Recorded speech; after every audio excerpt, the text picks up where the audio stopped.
tahu masalahnya metabolic syndrome menyerang. Kolesterol naik, darah tinggi tak terbilang. Diabetes datang, semua mulai kacau. Tapi tenang, kita punya jawabannya sekarang. Metabolic syndrome tak ada obat pasti, karena penuaan sel yang terjadi di diri. Tapi jangan khawatir, ada harapan baru. Dengan stem peptide fungsi sel bisa diperbarui. Bye bye metabolic syndrome. Dengan stem peptide semua kembali normal. Kolesterol turun, hipertensi terkendali. Gila ini CM hidup jadi lebih berarti. Penuaan sel memang tak bisa dihindari. Metabolisme melambat, tubuh mulai letih. Tapi stem peptide hadir untuk koreksi, bantu perbaiki sel, kembalikan energi. Metabolic syndrome tak ada obat pasti, karena penuaan sel yang terjadi di diri. Tapi jangan khawatir, ada harapan baru. Dengan stem peptide fungsi sel bisa diperbarui. Bye bye metabolic syndrome. Dengan stem peptide semua kembali normal. Kolesterol turun, hipertensi terkendali. Bila ini CM hidup jadi lebih berarti. Penuaan sel bukan akhir segalanya. Stem peptide bantu tubuh kita berfungsi seutuhnya. Metabolisme naik, tubuh kembali segar. Bersama lain CM hidup lebih benar. Bye bye metabolic syndrome. Dengan stem peptide semua kembali normal.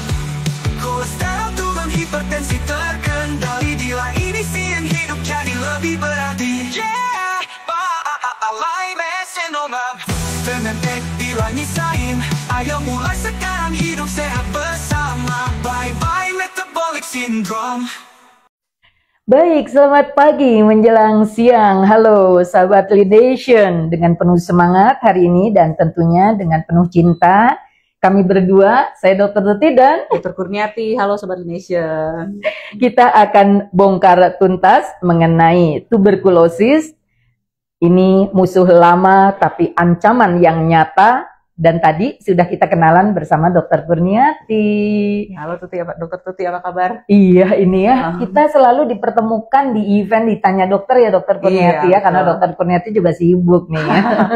Di sela waktu beliau juga masih menyempatkan diri, sahabat Nation, untuk praktek di Klinik Utama Nation. Dokter boleh infokan hari apa aja dokter praktek di klinik? Saya praktek setiap hari Selasa dan Kamis jam 11 sampai jam setengah 1. Di luar hari itu bisa by appointment. Jadi kalau mau nyari saya untuk konsultasi, silakan bisa kontak ke bagian customer service Lination. Iya, Sobat Lination, kita sudah menunggu nih ya hari ini, hari Selasa, karena sahabat Lination yang ada di sana pasti pengen banget, penasaran banget. Bahkan dokter tadi pagi ada yang udah japri saya dan ada keluarganya yang sedang mengalami masalah tuberkulosis dan ada komplikasi yang memang tuberkulosisnya ke otak. Penasaran kan kenapa bisa nyampe ke organ yang sangat penting di tubuh kita ya dokter ya?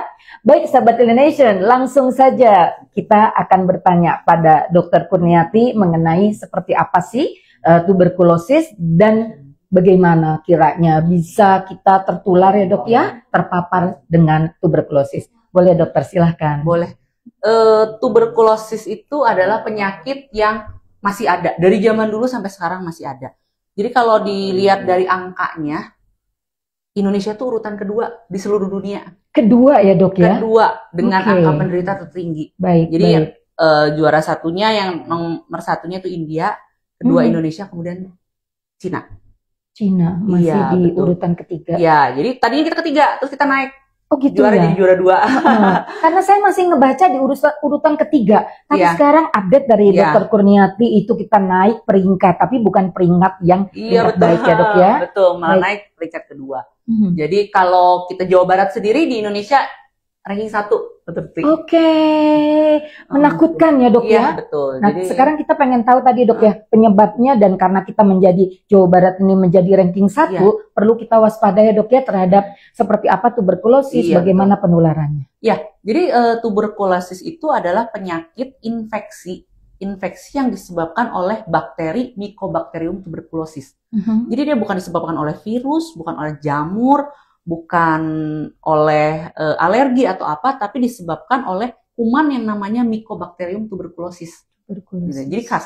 Jadi TBC kalau pilek, kalau influenza kita bisa disembuhkan oleh virus corona, virus rhinovirus. Tapi kalau TBC dia khas hanya Mycobacterium tuberculosis yang menyebabkan penyakit TBC. Oke. Gitu. Dokter, boleh nggak sih, kan ibu-ibu di sana tuh pasti ya dok ya, udah mama-mama yang sangat concern terhadap kesehatan anaknya.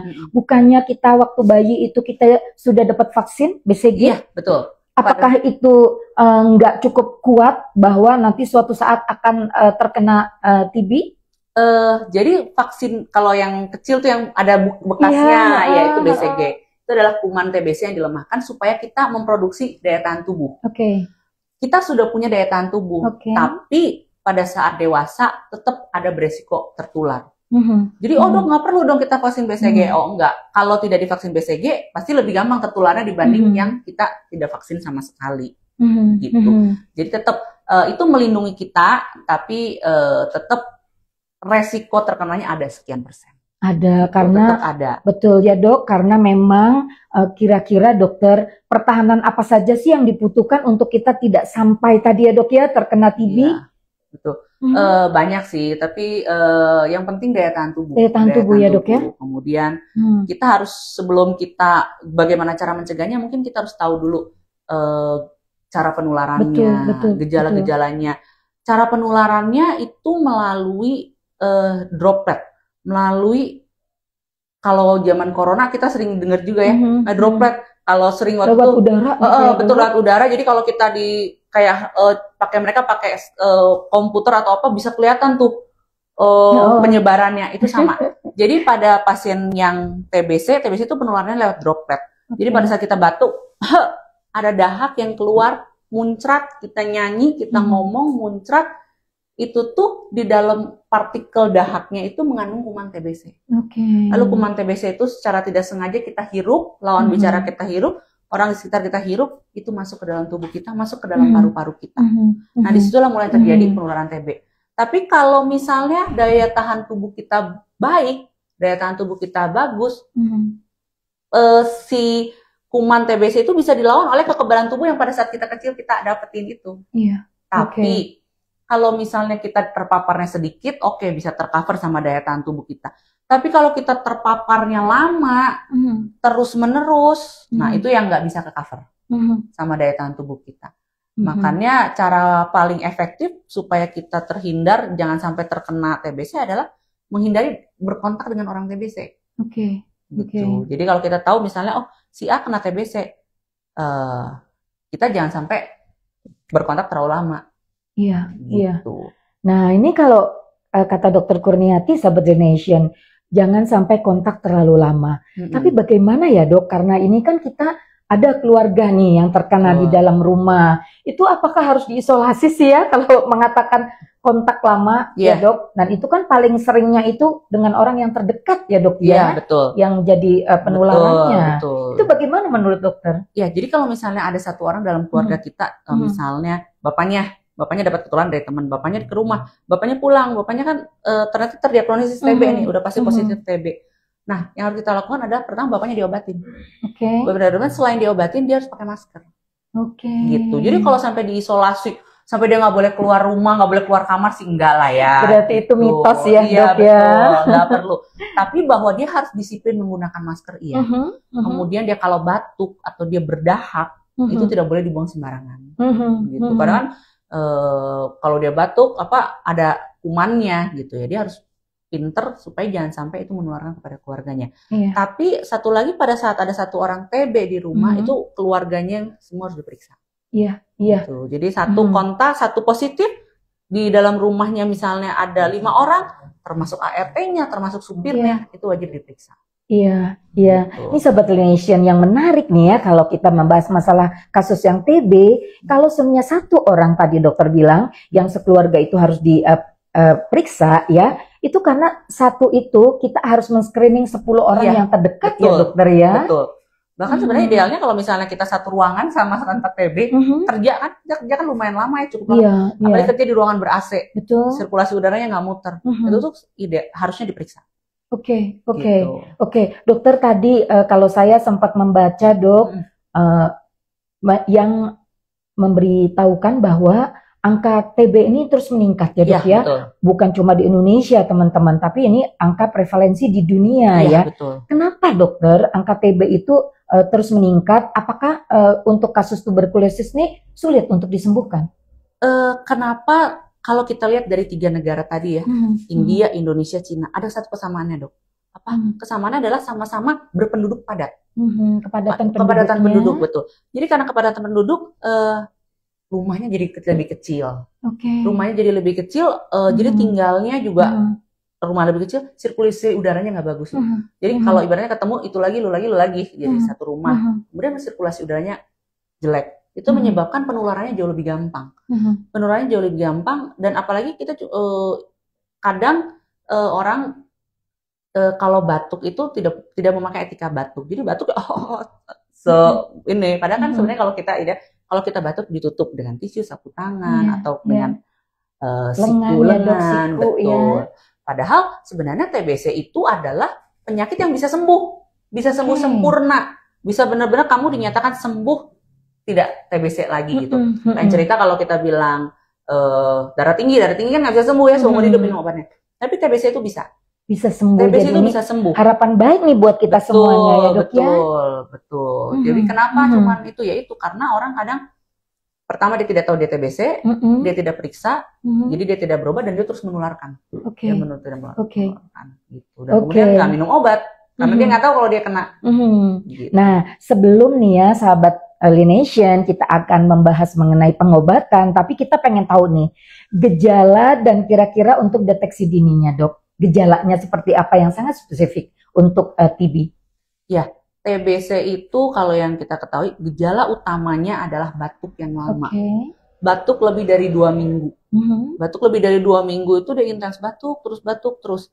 Kenapa? Jadi batuknya kok nggak hilang-hilang? Beda, nggak kayak batuk yang batuk pilek biasa gitu ya. Dia batuk terus, frekuensinya lumayan sering, lebih dari 2 minggu. Kemudian disertai kadang ada batuk darah. Jadi pada saat batuk. Dokter maaf, kalau batuk darah itu apakah untuk seluruh kasus ini tuberkulosis atau tidak? Enggak. Jadi batuk darah itu bisa salah satunya menyebabkan TB. Tapi bukan berarti semua batuk darah penyebabnya adalah TBC. Baik. Tapi TBC salah satu gejalanya adalah batuk darah. Gitu. Tadi yang pertama batuk lebih dari 2 minggu, kemudian batuk darah, lalu ada keringat malam. Keringat malam hari ya dok? Jadi cuman memang semakin kesini saya lebih agak jarang ketemu pasien dengan kasus keringat malam. Tapi dia keluhannya gini, ya dok, saya teh asa meriang. Jadi dibilang demam, nggak demam. Tapi badan tuh kayak nggak enak kalau udah malam tuh kayak asa keringat dingin, nggak enak, kayak mau demam. Tapi dibilang demam, diukur nggak tinggi-tinggi amat gitu. Biasanya itu salah satu. Tapi bukan berarti, aduh semua meriang keringat malam, jadi dibilang itu TBC. Enggak, kita pasti korelasi. Yang pertama pasti ada batuk. Ada batuk lebih dari 2 minggu. Kemudian tadi saya batuk darah, ada keringat malam atau demam yang hilang timbul. Kemudian yang terakhir biasa berat badan turun. Berat badannya drastis gitu ya dok ya, dalam kurun waktu yang gejala batuk itu ya dok ya. Gejala batuk dia mulai turun, kayak badannya habis. Oh iya dok, bener, berat badan saya turun. Biasanya kadang ada orang nggak ngeh ya, tapi bisa dibilang celana longgar nggak? Oh iya bener dok, celana saya lama-lama makin lama makin longgar. Nah untuk itu kita biasanya harus mulai curiga. Gitu. Jelas banget ya Sobat Nation, kita udah dikasih tahu bagaimana gejala-gejala dari tuberkulosis yang biasanya nih Sobat Nation pengen tahu ya dok, kalau seumpamanya gini, mungkin teman-teman Sobat Nation udah tahu juga karena tadi pagi tuh saya juga dapat informasi dok ya dari yang biasa nih Sobat Nation yang selalu saja melihat acara-acara kita ya dok ya, bahwa ternyata tuberkulosis ini kan tidak saja tadi ya dok ya, tidak saja di paru, ada juga yang terjangkit di tempat lain ya dok ya. Nanti dokter boleh kira-kira utarakan nih, kita masih penasaran. Dan apakah bila terjangkit di tempat lain ya dok ya, yang memang didiagnosa tuberkulosis gitu dok, apakah gejalanya tadi sama dok, seperti yang dokter uraikan? Iya betul. Jadi TBC itu penyakit yang makanya kenapa nggak sembuh-sembuh, karena dia itu utamanya dia tuh kena di paru. Kenapa kena di paru duluan? Karena hirup ya. Nah, hirup. Dia paling betah ibaratnya yang utama dia tinggal di paru. Bahkan di paru itu dia bisa bikin rumah, bikin kayak bolong-bolong di paru, bikin sarang lah kalau saya suka bilang, bikin sarang di paru. Nah, kalau di paru dia gejalanya yaitu batuk seperti itu. Tapi dia itu juga bisa masuk ke pembuluh darah limf. Jadi kan kita di badan kita tuh ada 2 pembuluh darah yang kalau kita kepotong apa berdarah, sama satu lagi pembuluh darah limf gitu. Jadi dia masuk ke dalam situ dan dia beredar ke seluruh tubuh gitu. Jadi dia bisa membuat sarang di tempat lain. Itulah. Jadi kalau dokter tuh ditanya, dok bisa kemana aja sih TBC? Bisa kemana aja? Paling yang pernah saya dapat itu paling epic jerawat. Oh gitu dok. TB Berarti kulit. di kulit ya? Betul. TB kulit. Jadi dia ceritanya jerawat berobat ke dokter kulit, nggak sembuh. Jerawat udah pakai obat jerawat segala macam, wah nggak bisa. Akhirnya sama dokternya dibiopsi. Dibiopsi diambil jaringannya, dilihat ternyata di situ ada kuman TBC-nya.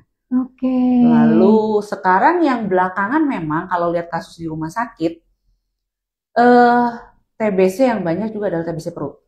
TBC perut. TBC berarti perut. Ada di organ pencernaan kitanya di usus kah? Atau gimana dok? Di pembuluh darah limf di usus.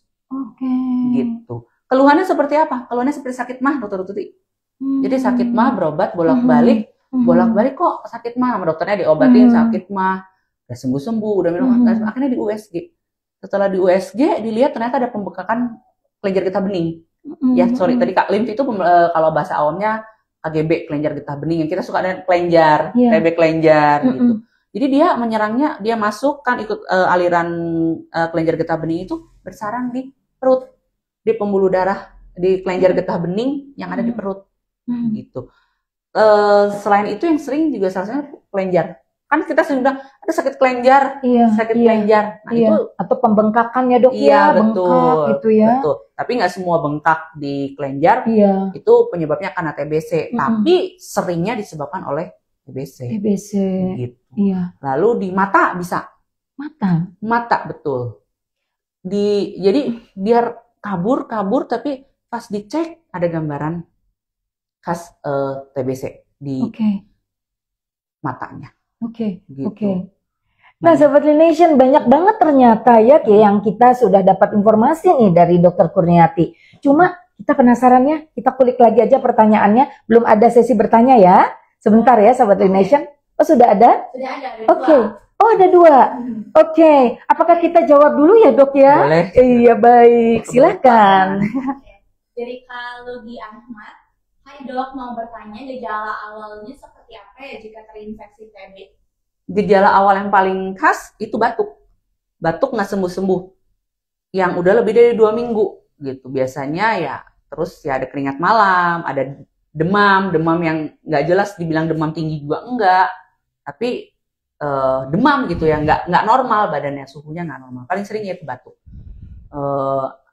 Tapi untuk bedain gimana bedain dengan batuk-batuk lain ya harus ke dokter. Mau nggak mau harus diperiksa.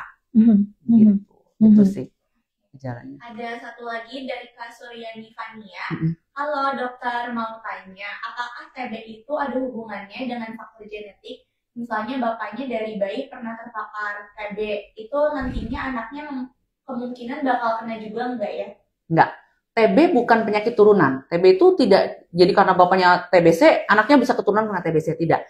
Tapi saat misalnya bapaknya TBC di rumah dan tidak diobati dengan benar, tidak sampai sembuh, dia bisa menularkan kepada keluarganya yang lain. Tapi bukan diturunkan. Gitu lain, nggak kayak lo kencing manis, diabetes, bisa diturunkan gennya di bawah. Tapi TBC ini tidak diturunkan, tapi ditularkan. Seperti itu. Iya, keren banget loh jawabannya dokter. Tidak diturunkan tapi ditularkan. Yang tadi ya Sobat Nation dengan ini droplet air barrier gitu ya. Jadi katanya dokter tadi harus beretika batuk ya, Sobat Nation. Jangan lupa. Jadi kalau batuk tadi ada beberapa cara untuk kita tutup ya dok ya. Sekarang masker kan udah common ya, udah standar gitu. Kalau kita batuk pakai masker. Baik. Sekarang lanjut dulu ya pertanyaan dari Dokter Tuti ya. Dokter, bila ada keluarga kita gitu ya dok ya, yang tadi gejalanya, tadi Kak Lugi sudah tanya mengenai gejala, sudah dokter jelaskan semuanya, itu langkah awalnya harus dilakukan apa? Pertama, berobat ke dokter. Bisa ke dokter mana aja, bisa ke dokter umum bisa. Bisa ke dokter penyakit dalam bisa. Atau ke dokter spesialis paru langsung gitu. Jadi kita periksa, dok Kita bilang keluhannya, dok saya batuk 2 minggu nggak sembuh-sembuh. Terus keluhannya ada demam yang nggak khas gejalanya, ada keringat malam, lalu ada batuk darah. Nah, itu dokter akan sarankan untuk periksa dahak. Pertama adalah periksa dahak. Jadi kita periksa dahak plus ronsen. Gitu. Kita ronsen buat dicek. Ada nggak gambaran TBC di ronsennya? Lalu di periksa dahak itu, biasanya kita sebut pemeriksaan sputum, di periksa dahak itu ada nggak kuman TBC-nya? Gitu. Kalau ternyata memang ada kuman TBC-nya, nah itu mau nggak mau wajib diobati. Gitu. Begitu hasil labnya, hasil pemeriksaan sputum, BTA positif, bakteri tahan asam positif, pasti harus diobatin. Pasti harus diobatin. Ya. Dan dokter, untuk pengobatan ini sangat spesifik ya, pengobatan tuberkulosis ya? Betul. Ya, TBC itu yang bikin orang kadang males berobat adalah karena dia pengobatannya panjang, dokter. Panjang, lama ya? Lama, betul. Minimal tuh 6 bulan. Minimal 6 bulan, dan nggak boleh stop tuh dok ya? Betul. Jadi memang pengobatan TBC ini, dia minum obatnya cukup. Jadi dia nggak cukup di cover sama kalau kayak kita batuk pilek biasa, kita minum antibiotik 1 macam, obat batuk pilek beres.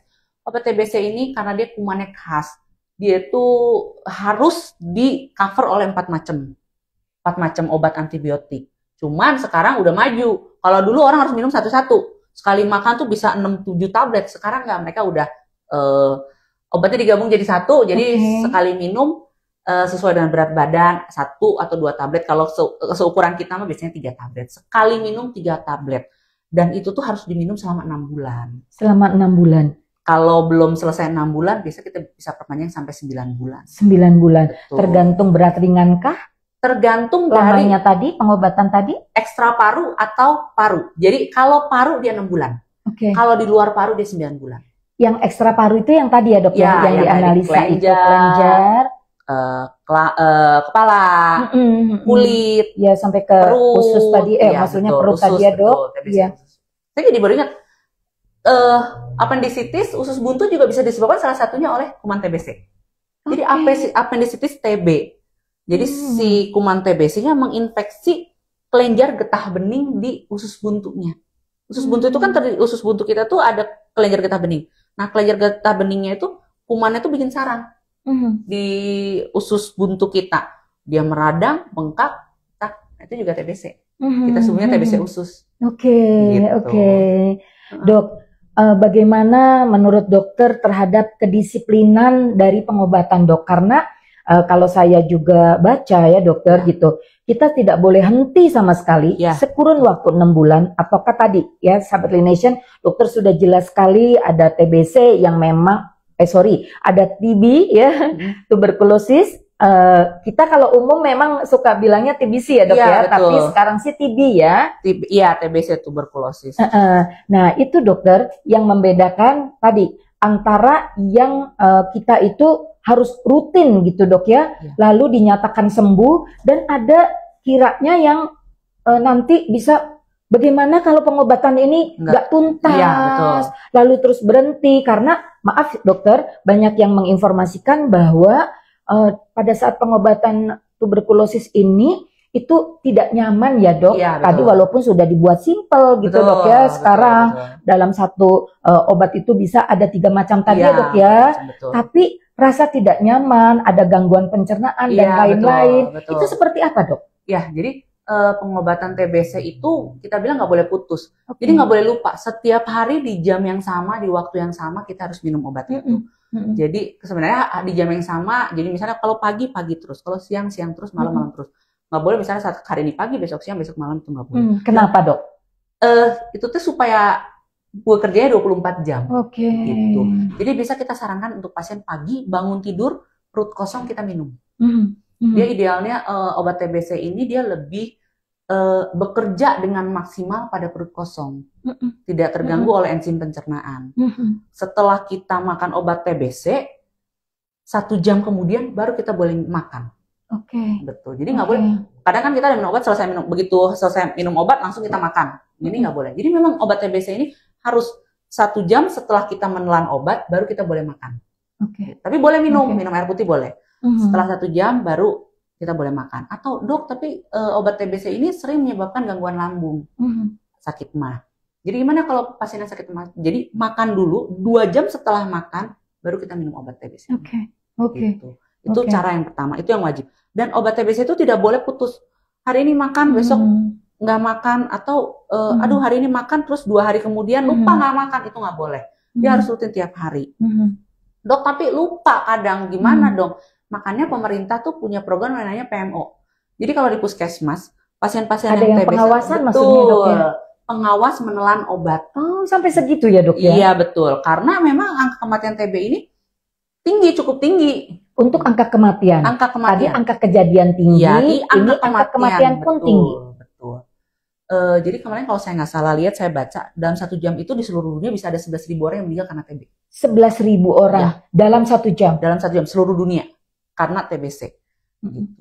Jadi seperti saya bilang, jadi karena obatnya 3 macam, sekali minum 3 tablet, kemudian pengobatannya panjang, pemerintah tuh mengadakan bahwa harus ada pengawas menelan obat.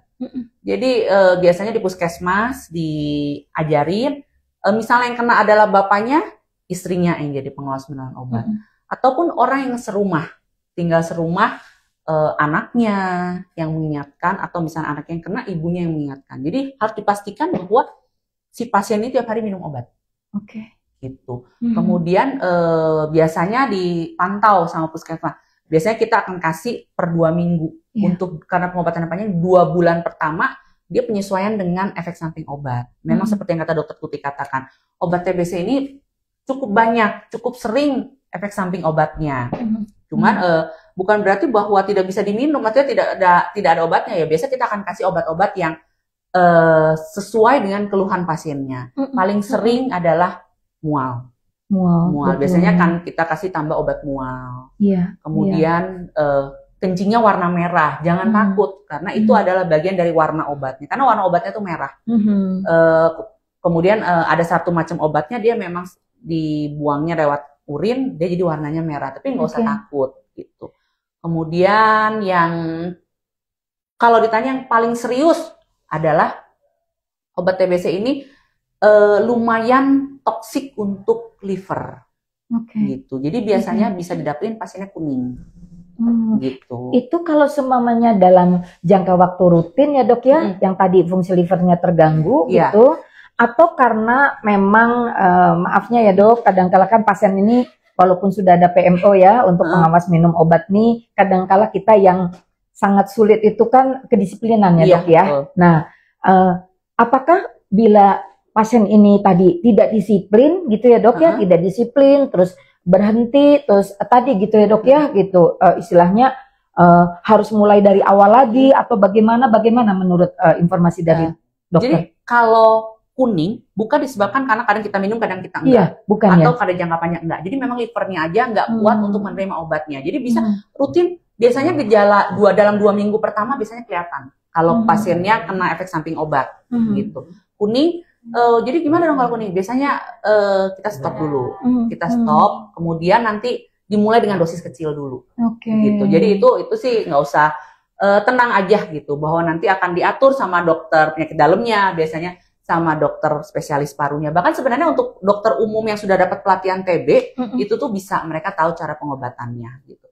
Sama biasanya selain liver yang kena, tapi jarang ini sebenarnya kasusnya jarang, yang sampai komplikasi ke liver, maksudnya gara-gara efek samping obat jadi kena livernya, itu jarang. Ada bisa tapi nggak sering. Sama yang biasa lumayan cukup sering ini mah ini gatel ya dok ya. Betul, gatel. Jadi alergi obat dia gatel, kayak renyem gitu ke badannya. Kalau misalnya gatelnya ringan, biasanya kita kasih obat gatel biasa bisa. Gitu. Tapi kalau misalnya memang gatelnya lumayan cukup serius sampai kayak alergi banget, sama itu biasanya kita hentikan obatnya dulu, lalu kita mulai dengan dosis kecil dulu, dosis kecil sampai ke dosis yang kita harapkan, seperti itu. Nah tadi kan dokter Tuti juga tanya, dok gimana kalau orang yang tengah jalan putus nih, putus obat? Kalau misalnya dia tidak minum obat lebih kurang 2 minggu, misalnya dia udah berobat nih kan 6 bulan nih, di bulan kelima dia berhenti karena merasa udah sehat, betul. Karena merasa udah sehat, itu nggak bisa dianggap tuntas. Jadi dianggap tuntas itu di bulan ke-6 setelah kita melakukan pemeriksaan ronsen ulang. Kalau ronsen ulang, kalau dia TB paru, kalau dia bukan TB paru, seperti di perut atau di mana, biasanya kita cek lagi di USG kah, di pokoknya ada yang cara yang bisa dipakai untuk mengevaluasi. Biasanya kelenjar getah bening. Tapi kalau misalnya tidak bisa dievaluasi, biasanya kita akan pastikan 9 bulan. 9 bulan kita anggap sembuh. Gitu. Tapi kalau di paru, kita akan evaluasi melalui dahak. Tadi kan dahaknya misalnya pertamanya positif, kemudian di bulan ke-6, akhir pengobatan kita cek. Kalau sudah negatif, kita nyatakan selesai, tuntas. Gitu. Kalau 5 bulan berhenti gitu ya, nah dia harus diulang lagi dari awal. Nah itu dia ya, resikonya mengulang dari awal. Betul. Ya. Karena yang tadi kumannya tidak betul-betul matilah gitu ya dok ya. Masih ada. Betul. Itu yang bisa nantinya jadi relaks ya dok ya. Betul, jadi relaks 1 hari jadi lagi. Jadi lagi dan itu sangat sulit diobatin. Ya dok ya, udah resisten tuh ya dok ya. Betul. Jadi kumannya tuh pandai nih sahabat Nation, sudah mencatat obat itu sudah tidak lagi mempan untuk tadi ya Mycobacterium tuberculosanya. Kakak Citra ada pertanyaan lagi Kak? Ya banyak dok. Dari Kak Ahmad Rustiandi, halo dok, mau tanya apakah vaksin BCG benar-benar mencegah BCG seumur hidup? Mencegah TBC seumur hidup? Ya, vaksin BCG itu diberikan sekali seumur hidup. Dia melindungi selama seumur hidup, tapi itu seperti yang saya katakan, kalau dia terpaparnya dalam jumlah banyak, kuman TBC-nya tetap aja bisa ketularan, gitu. Tapi kalau tidak ada perlindungan sama sekali, tidak ada divaksin sama sekali, dia lebih resisten, terutama lebih gampang kena, apalagi anak kecil ya. Makanya kenapa BCG diberikan kepada bayi baru lahir langsung. Sebenarnya itu proteksi untuk melindungi si bayi-bayi yang anak-anak kecil yang daya tahan tubuhnya memang nggak kayak kita orang dewasa. Gitu. Tapi kalau orang dewasa kita tetap bisa ketularan. Makanya memang sedini mungkin setelah kita atau baby lahir ini harus segera nih kakak Ahmad ya. BCG kan 0 bulan. Betul, 0 bulan tuh kakak Ahmad. Iya. Langsung dikasih. Iya, kenapa? Karena tadi komplikasi dari penyakit TB ini lebih berisiko lagi, apalagi kepada bayi baru lahir dokter, itu akan lebih cepat terpapar gitu terhadap penularan TB yang kadangkala kita tidak tahu. Ada keluarga kita yang sudah terpapar ya dok ya, tapi tidak bergejala gitu dokter. Betul, jadi dia nggak bergejala. Jadi memang pada orang-orang yang daya tahan tubuhnya cukup kuat, dia nggak menimbulkan gejala. Jadi dormant katanya tadi ya dok ya. Jadi laten, namanya TB laten. Jadi TB laten. Diam. Kumannya aja, tapi tidak menimbulkan gejala. Itu menularkan apa tidak? Itu bisa menularkan. Kalau ini bisa menularkan. Kecuali anak ya. Kalau dewasa 100% ethically menularkan ya. Ya betul. Jadi orang dewasa bisa menularkan ke anak, tapi anak tidak bisa menularkan ke orang dewasa. Tapi jadi kan kenapa bayi harus dikasih BCG? Kebayang bayi kan datang, banyak yang datang. Belum nanti neneknya, bibinya, kakeknya, cium-cium. Itu makanya kenapa dari bayi harus dikasih vaksin perlindungan BCG. Gitu.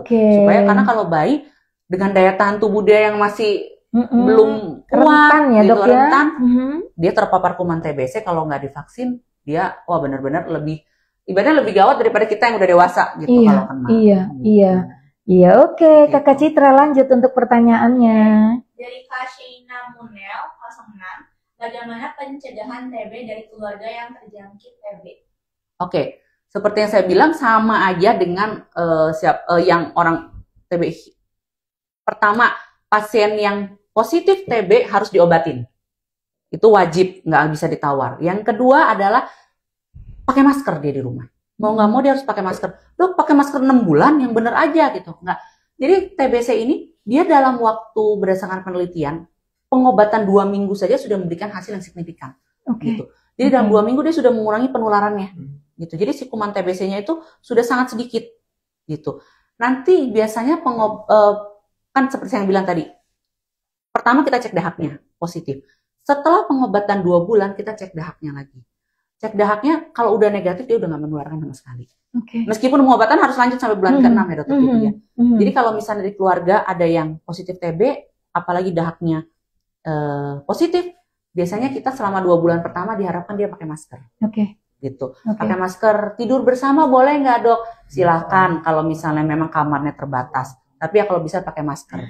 Dan kalau bisa pada saat dia batuk, dia nggak batukin depan muka istrinya atau bukan depan muka anaknya. Etikanya tadi ya. Kemudian yang kedua, ventilasi sirkulasi udara. Jadi sirkulasi udaranya harus bagus. Jadi kalau misalnya di rumah jendela dibuka. Jadi misalnya di rumah ada yang kena TBC, taruh di tempat yang sirkulasi udaranya bagus. kemudian masuk sinar matahari. Karena kuman TBC ini mati dengan sinar matahari. Gitu. Jadi dari yang saya baca, di tempat yang lembab tidak terkena sinar matahari, kuman TBC itu bisa hidup bertahan 3 bulan. 3 bulan tuh Sahabat Nation. Ya, apalagi dengan meludah ya dok. Betul. Ya. Kalau misalnya di tempat yang kena sinar matahari, kuman TBC hanya bertahan 1,5 jam. 1,5 jam. Iya, betul. Kalau air ludah sendiri itu tidak mengandung kuman TBC, karena air ludah dihasilkan oleh kelenjar ludah kita. Yang mengandung kuman TBC adalah dahak yang diproduksi di paru-paru. Cuman kadang kita ada dahak kita yang bercampur dengan air liur. Nah, itu air liur kita sudah terkontaminasi oleh dahak yang mengandung kuman TBC.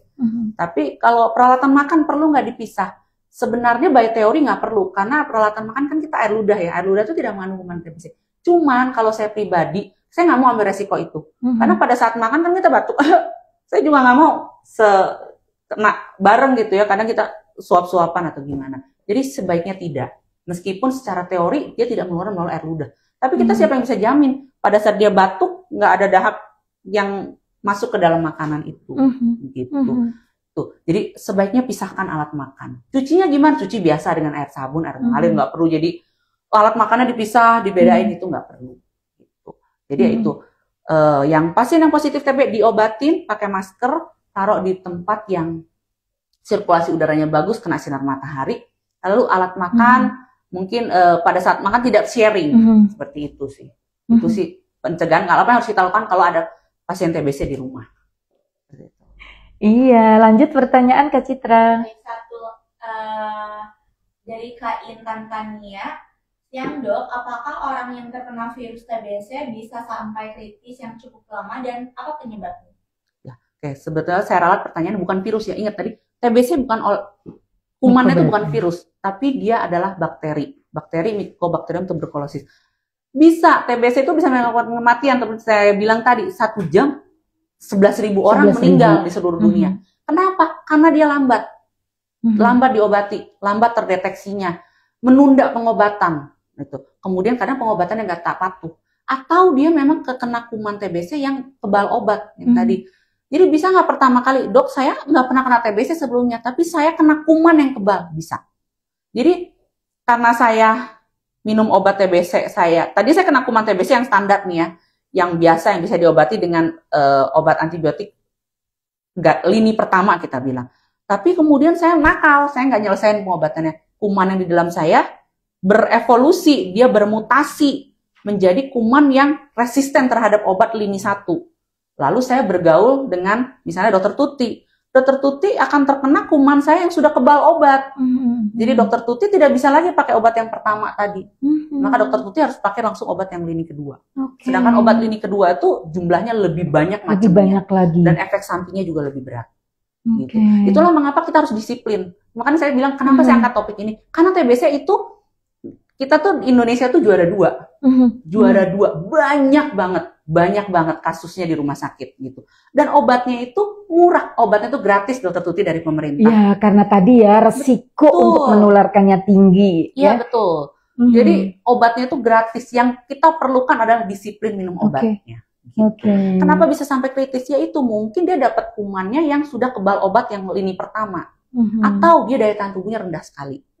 Sehingga seperti pasien-pasien HIV, pasien-pasien dengan kencing manis, itu mereka daya tahan tubuhnya lebih rendah dari kita, sehingga dia bisa lebih parah, gitu. Atau pada pasien-pasien tua, orang tua yang udah males makan, itu lebih bahaya untuk mereka. Kenapa bisa sampai kritis? Bisa atau ya itu kena komplikasinya, gitu. Kena komplikasinya kayak otak, kejang, penurunan kesadaran, akhirnya makanya bisa meninggal dunia. Gitu. Padahal dia gampang bisa diobat. Ada obatnya. Kadang kalau kita bilang kanker kita masih belum ketemu obatnya yang 100% gitu ya. TBC ini bisa. Yang penting disiplin. Dan obatnya juga gratis gitu loh. Nunggu apa gitu loh dok gitu. gitu. Jadi sebenarnya bisa gitu. Oke. Tapi nih dokter, sambil kita ini ya dok ya, karena nanti juga ada pertanyaan nih dok dari kita tentunya untuk sahabat Nation. Nanti siapa yang kiranya beruntung hari ini, dan sudah sangat beruntung sekali karena dokter Kurniati udah menjelaskan nih sahabat Nation, katanya bongkar tuntas semua nih ya tentang penyakit tuberkulosis. Kita dok, buat yang beruntung tuh kita akan memberikan ini dokter, yang ini yang jeng nih dok. Yang pertama itu nanti dianya adalah voucher, free voucher facial delineation. Iya. Benar-benar. Satu voucher ya dokter ya. Iya, lalu ini ada dua. Ada dua. Untuk dua. Facial wash for all skin type. Jadi facial washnya enak banget. Aman betul ya dok, aman untuk semua. Ada dua ya yang bisa dapetin. Iya, dua orang nanya ataupun nanti yang bisa jawab. Dan ini juga ada dua nih, ada dok. Dua voucher salon. Jadi for all treatment salon 50.000 potongan. Ada dua. Jadi yang untuk yang bisa menjawab pertanyaan ya dokter. Iya, yang bisa menjawab pertanyaan atau pertanyaannya sangat terbaik. Terbaik nih, sangat korelasi dengan tema kita hari ini sahabat Nation. Kakak Citra ada lagi? Oke. Dari KR Pictures ID, dok mau tanya kalau yang kena TBC kan itu selama 6 bulan. Nah itu bisa berefek kena ginjal rusak gak ya dok? Makasih. Dia enggak. Jadi dia tidak nefrotoksik. Jadi dia enggak menyebabkan kerusakan ginjal. Gitu. Jadi aman. Dosisnya udah aman, sudah disesuaikan. Jadi tenang aja. Cuman satu lagi yang tadi saya belum sebut, dia bisa menimbulkan asam uratnya jadi tinggi. Gitu. Jadi ada pasien-pasien yang menggunakan obat TBC, asam uratnya jadi tinggi, tapi ya nggak apa-apa, kita minum obat asam urat. Gitu. Yang penting cure selama sahabat Nation tadi ada keluarga atau apa, kasih tahu bahwa untuk konsisten minum obat paling durasi 6 bulan ini harus strike, nggak boleh berhenti. Ya dok ya. Jadi komplikasi yang ditimbulkan karena TBC itu tidak sebanding dengan efek samping yang ditimbulkan. Jadi kalau bilang efek sampingnya cuma gatel, asam urat, terus kencingnya jadi merah, agak mual, itu semua tuh masih kecil, sepele dibandingkan komplikasinya kalau kita nggak obatin. Iya, yang tadi ya dok ya, takutnya ya dalam 1 jam itu di dunia bisa sampai 11.000 tuh sahabat Nation. Jadi pilih mana obat kalau asam urat ini kita bisa obatin. Dan atau belum tentu mengancam, muncul. Ya, atau yang mengancam terhadap nyawa kita ya dok ya. Dan jadi pilih ya udah, daripada kita mati mending kita minum obat asam urat lah, ibaratnya gitu kan gitu. Jadi jangan sampai gara-gara tapi saya mual, enak nggak enak nih. Pilih mana daripada komplikasinya ke lain, sesek. Kalau lebih parah sesek, dan yang kalau terlambat diobati dia tuh bisa bikin fibrosis paru. Fibrosis paru itu paru-paru kita kan kayak spons. Dia rusak jadi kayak tidak berfungsi lagi, tidak bisa tidak seperti spon bisa kembang kempis seperti itu. Jadi dia mengeras paru-parunya, itu yang repot. Jadi dia pasiennya sesak seumur hidup. Atau ada penumpukan cairan ya dok ya di paru-paru ya dok ya. Itu juga bisa suatu komplikasi ya dok ya. Jadi paru-parunya kerendam cairan. Terus kerendam cairan juga ya dok ya. Jadi efusi pleura TB. Efusi pleura karena tuberkulosis. Iya betul. Oke, ini sahabat Nation. Masih ada bertanya, kakak? Ada dua bagaimana dokter? Silakan, boleh ditanya. Ya, karena sudah sangat peran serta nih dok ya, silakan. Dari Kak Pipit Hayati, kalau sudah pernah sembuh TBC, apakah bisa kambuh dan menularkan ke orang lain? Bisa. Jadi kalau udah sembuh, dia bisa tertular kembali. Bisa tertular kembali. Atau sembuhnya tanda tanya. Sembuhnya benar nggak dokter waktu itu katakan sembuh? Gitu. Kalau memang waktu itu dokter katakan sembuh, dia bisa kena lagi, bisa kambuh lagi, bisa gitu. Makanya setelah sembuh, idealnya memang setelah 6 bulan dinyatakan sembuh oleh dokter, kita ronsen ulang lagi, kita follow up lagi, kita check up ke dokternya. Kemudian setelah 6 bulan, biasanya 1 tahun, 1 tahun, setelah 1 tahun, kemudian 2 tahun kemudian, gitu. Jadi kalau misalnya kita pernah kena, biasanya terus kita nggak, udah 5 tahun kemudian, 10 tahun kemudian, biasanya dok, saya batuk nih udah lama nggak sembuh-sembuh. Biasanya sebaiknya si pasiennya langsung terbuka kepada dokter yang sekarang, dok, saya pernah kena TB 10 tahun yang lalu, mungkin nggak sekarang kena lagi. Itu bisa menjadi bahan pertimbangan dokternya untuk memeriksakan ronsen ulang lagi. Bisa kena lagi. Apalagi dengan Indonesia juara 2 ya bisa kena lagi. Seperti itu. Oke, satu lagi, apa perbedaan infeksi TB dan penyakit TB atau sama saja dok? Sama. Itu cuma penyebutannya aja berbeda. Infeksi TB, penyakit TB sama. Itu semua. Pokoknya yang namanya ada TB-nya itu pasti disebabkan oleh kuman Mycobacterium tuberculosis. Iya. Oke, Kak Citra boleh lanjut nih ya.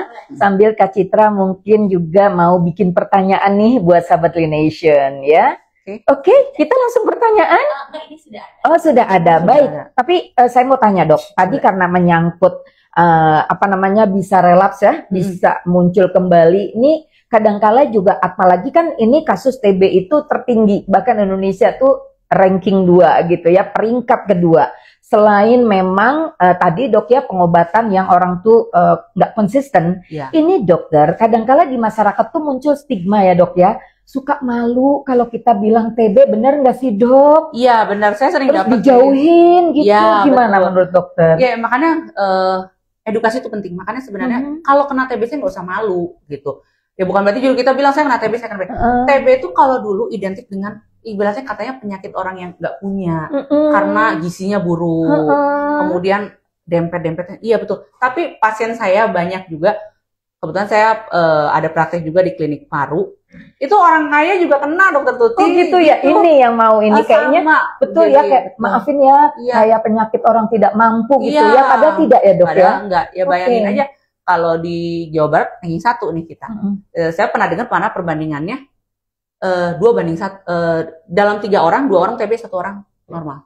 Wow. Gitu. Jadi bisa, jadi siapapun bisa kena, nggak mau dia orang kaya, mau dia orang miskin atau siapa bisa kena TBC. Iya, gitu. Iya. Jadi siapapun nggak jadi berhubungan, oh ini penyakit dengan orang yang kurang mampu, enggak.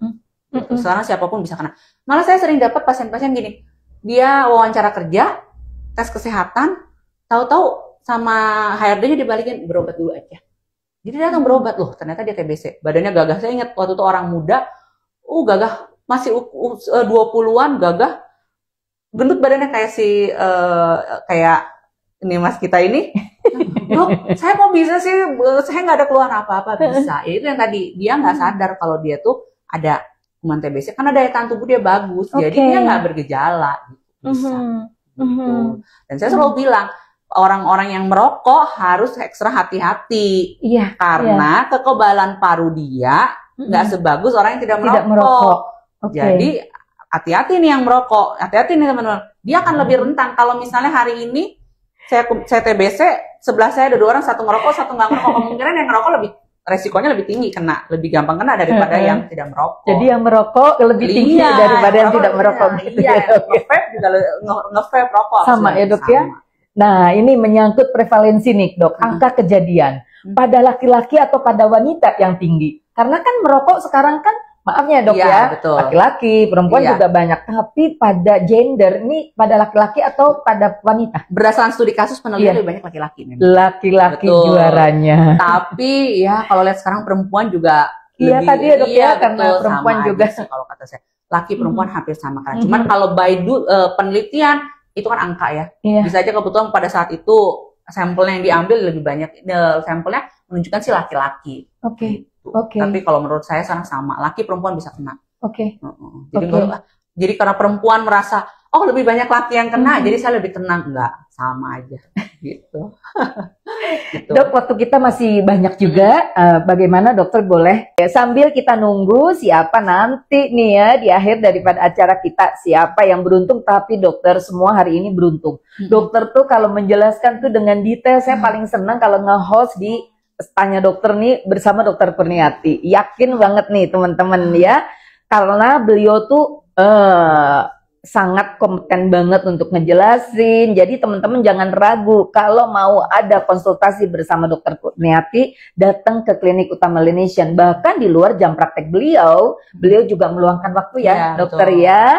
Dan teman-teman kita lanjut aja dulu yuk, kita penasaran nih ya. Karena ternyata kasus TB juga banyak juga kita dapatkan pada anak-anak nih dok. Iya betul. Kan kalau orang dewasa tadi ya dok ya gejalanya. Kadang-kala kalau orang dewasa tuh udah langsung ngerti sendiri gitu dok ya. Betul. Ini anak kan belum bisa baca, Ya, terus betul, belum bisa tiba-tiba ngomong. ini ada di keluarga yang memang keluarganya tuh bukan keluarga tadi ya dokter Iya. ya, kadang-kala stigmanya tuh istilahnya mungkin yang rumahnya dempet-dempet, ini benar-benar tinggal di real estate dan lain-lain, dan ternyata dia maafnya mungkin tertular dari yang Iya, tadi ya dok ya, iya. yang ngasuhnya Betul, kah, yang gitu ngasuhnya, ya. susternya, Itu dia. babysitternya. Karena itu kejadian pada saya dokter gitu, Oh. dan taunya tuh setelah anak saya kelihatannya kan karena tanpa keluhan pada anak-anak.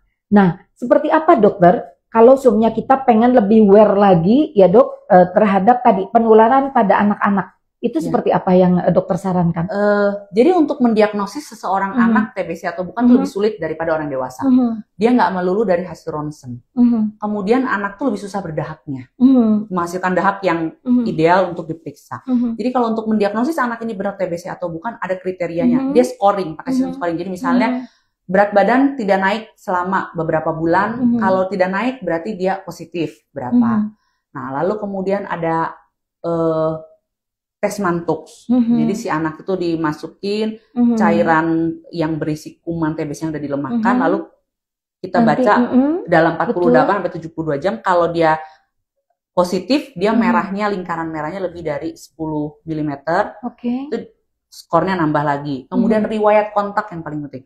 Riwayat kontak dengan pasien TBC, kalau anak ini punya riwayat kontak, dia skornya lebih tambah gede. Gitu. Positif 2 kalau saya nggak salah. Kemudian pasiennya ada anaknya ada pembesaran kelenjar getah bening, gitu. Kalau ada, nanti di jumlah totalnya, kalau ini ada, oh ternyata skornya lebih dari sekian, itu positif TB, gitu. Kalau memang udah begitu ya mau nggak mau harus diobatin.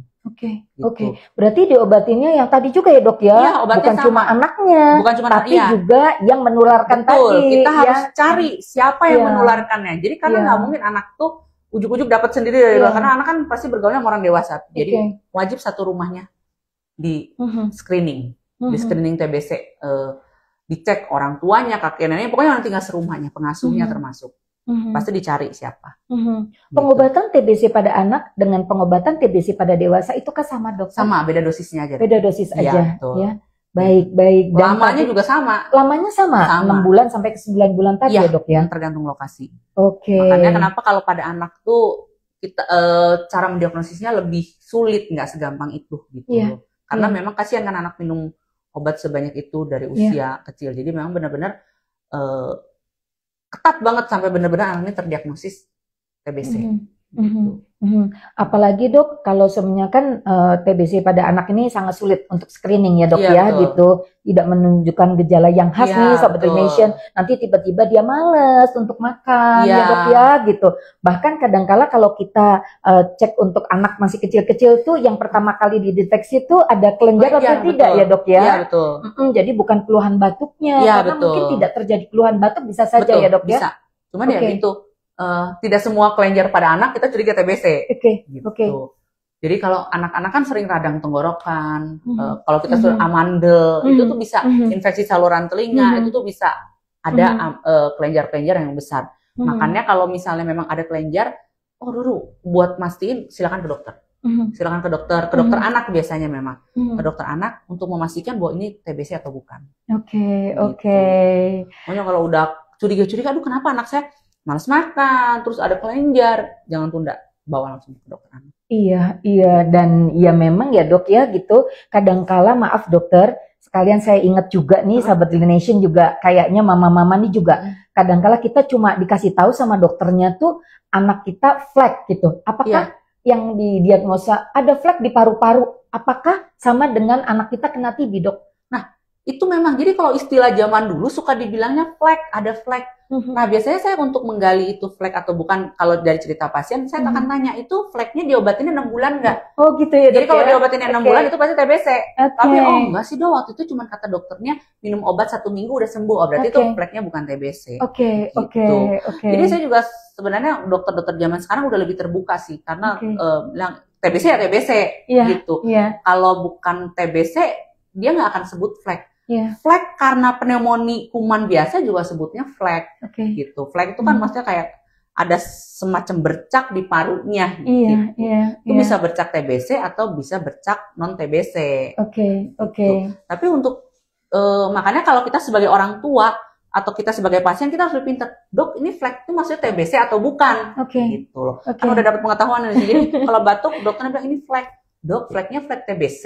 Nah, itu boleh ditanyakan. Silakan tanya pada dokternya. Sehingga kita tahu jelas. Kita ini fleknya flek apa? Flek pneumonia biasa atau flek TBC? Iya. Karena itu penting banget menyangkut proses penyembuhan dan pengobatannya loh, Sahabat Nation ya. Karena kalau dapat ilmu yang banyak nih hari ini dari Dokter Kurniati, teman-teman, mama-mama ya, Sahabat Nation udah tahu bahwa flek itu kalau pengobatannya tadi sesuai dengan pengobatan untuk tuberkulosis, teman-teman nggak boleh skip ya, gitu ya dokter ya, gitu. Walaupun dokternya cuma bilang mungkin bahasa halus karena tadi stigma di masyarakat ya dok ya, suka kita malu gitu dok ya kalau anak kita atau saudara kita itu didiagnosanya TB gitu ya dok ya. Tapi saya rasa gini, sebagai pasien, sebagai keluarga pasien kita harus harus pintar. Kita mau nggak mau harus lebih kritis. Dok, ini flek TBC atau bukan? Ini kalau memang flek TBC udah, tapi ya udah keep untuk kita sendiri. Gitu. Kita nggak usah juga cerita ke, oh iya anak saya kena TBC apa segala macam. Kalau takut misalnya ada pandangan gimana dari orang, cukup bertanya sama dokternya, dok ini anak saya flek TBC atau bukan? Keluarga saya flek TBC atau bukan? Udah. Kalau kita tahu ya, jadi kita dengan kita tahu ini flek TBC atau bukan, kita jadi tahu mencegahnya supaya jangan sampai ketularan ke yang lain. Itu hal yang sangat penting ya. Kita harus aware, kita juga harus care terhadap tuberkulosis. Khususnya teman-teman tadi Dokter Kurniati memberikan informasi bahwa tuberkulosis itu bukan saja ada di paru ya dok ya. Betul, ada di tempat yang lain juga dan tentunya kita harus sangat-sangat paham bahwa pengobatannya itu bukan pengobatan jangka pendek, tapi pengobatan jangka panjang yang berdurasi sekitar 6 bulan ya dok ya, sampai 9 bulan, bahkan ada yang 1 tahun ya dok ya, 12 bulannya mungkin tergantung tingkat daripada tadi ya dok ya. Betul. Nah dokter, ini di penghujung nih dok ya.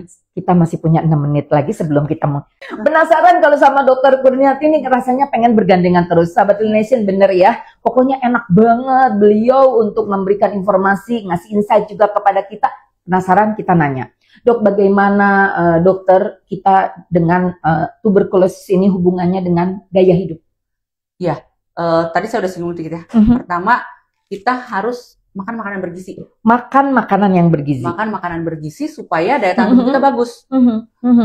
Supaya daya tahan tubuh kita bagus. Kalau daya tahan tubuh kita bagus, kalau kita pun terpapar jumlahnya nggak banyak, tubuh kita bisa melawannya. Kita kan punya vaksin BCG tadi, jadi udah punya kekebalan tubuh sebenarnya.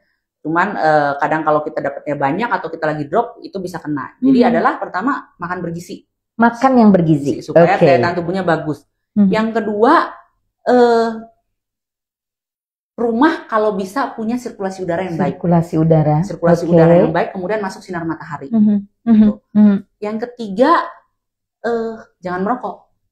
Jangan nge-vape gitu. Sehingga paru-paru kita pun juga lebih sehat.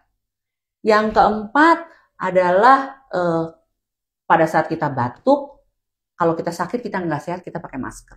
Supaya kita tidak menularkan orang lain. Jadi itu di tumbuhan kesadaran, kalau kita memang nggak enak badan, kita sakit ya kita pakai masker, biar kita nggak menularkan orang lain. Jadi orang lain pun segan. Jadi kalau pada saat sakit dia juga akan pakai masker.